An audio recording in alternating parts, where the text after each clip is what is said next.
You crazy son of a bitch, you did. I never stopped thinking about wanting to repeat all of John Hammond's mistakes since the first time I saw him make them in 1993's Jurassic Park, and I've had many opportunities to do so in various park builder games in the decades since, ranging all the way from pretty disappointing to pretty great. The latest, Jurassic World Evolution 3, is looking to deliver more features than we've ever seen in a dinosaur park management game before, and at least for my part, you had me at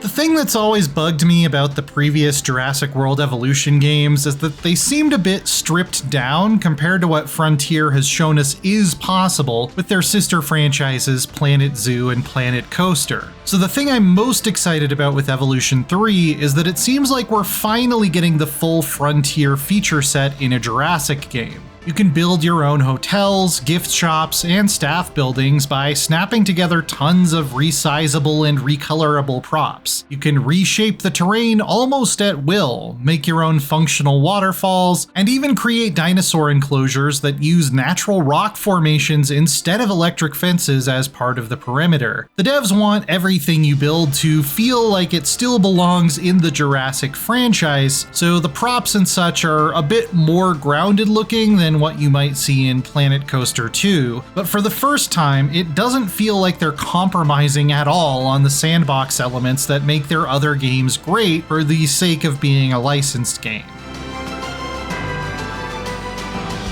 The other major addition here is the inclusion of dinosaur breeding and baby dinosaurs for the first time. While the previous games in the series relied on artificial fertilization and incubation of eggs, Evolution 3 will actually allow you to clone fertile dinosaurs, place dinosaur nests, and even selectively crossbreed for specific skins, stats, and personality traits. And this, of course, comes with the addition of juvenile models for all of the more than 80 species included in the base game. On top of this, adult males and females will now exhibit varying levels of sexual dimorphism, like male Triceratops having larger frills, meaning there will be more than 240 distinct dino and prehistoric reptile models in total. This will introduce new challenges to manage within your enclosures too. For instance, Frontier told us a male T-Rex will not have any interest in coexisting with other adult males, though large groups of females can put up with each other as long as there's enough space. This will vary somewhat from species to species as they have different social dynamics with each other and with other species. It even matters for breeding since some species will only nest if they're out of view of pesky humans and don't have any other species around.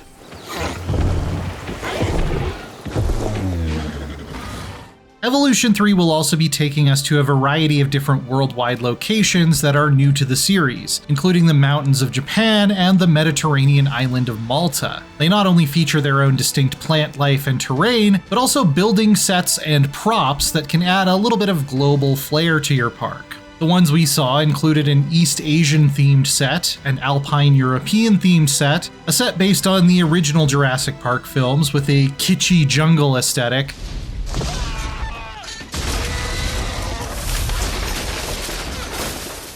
and one based on the newer Jurassic World films that looks more modern and shiny.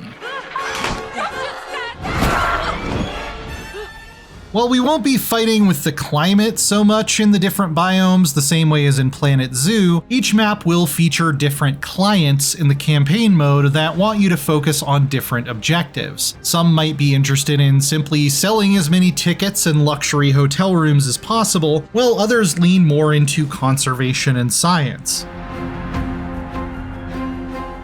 All the while, we'll be working with the Dinosaur Integration Network, or DIN. To be honest, the newer films are mostly just a big mushy blob of action in my head, but I think the idea is that dinosaurs just live in the wild now and we're trying to learn how to coexist with them instead of putting them back in cages. It's whatever. The originals are still the ones that matter to me, and it sounds like we'll be fully able to build a dinosaur theme park in the spirit of those original films.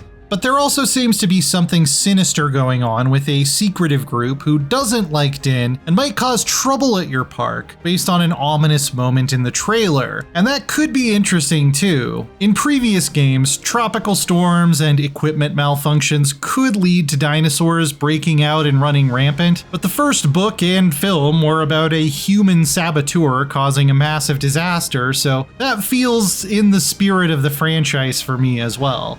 If you are worried about your dinos going for a stroll and choosing to have the kind of snack that's going to require you to pay out millions to their family, there are some new tools for that as well. You won't be warned automatically, for instance, if a fence is in poor shape. For that, you'll need security cameras with full coverage along the length of the fence, allowing you to be notified as soon as there's a problem. And if the cameras go down, well, I hope you have good lawyers.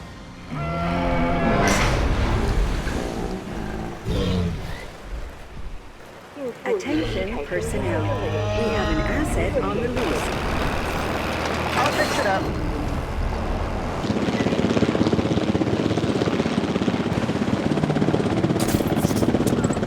At the end of the day, you don't have to work particularly hard to get me excited about a new dinosaur park management game, especially one with the in-depth customization tools Frontier has become known for. Watching a baby Triceratops play in the grass is adorable. I don't care who you are. And the breeding mechanics open up a lot of long-term possibilities for making not just the parks I want, but the kinds of dinosaurs I want too. As a paleontology nerd who's a bit bummed the designs in the Jurassic franchise are still stuck in the 90s, I asked if I could breed my raptors to have feathers, but the devs were a bit tight-lipped about that. I guess we can hope. Jurassic World Evolution 3 will be coming to PlayStation 5, Xbox, and PC on October 21st. For more, check out our recent previews of Hell Is Us and Pizza Bandit, and for everything else in the world of video games, stick with IGN. Welcome to the Dinosaur Integration Network, or DIN for short. Our organization brings groundbreaking, sustainable breeding programs to a global clientele of demanding site owners. We are taking paleo-curation into exciting new territory. Where previous pioneers exclusively synthesized female dinosaurs, we are also creating males. These animals aren't assets to us, but the beginning of a new evolution. And do keep an eye on the young dinosaurs. They can inherit more than just appearances. Every site must be a perfect balance of security and spectacle. Protecting our guests is crucial, but so is inspiring the next generation.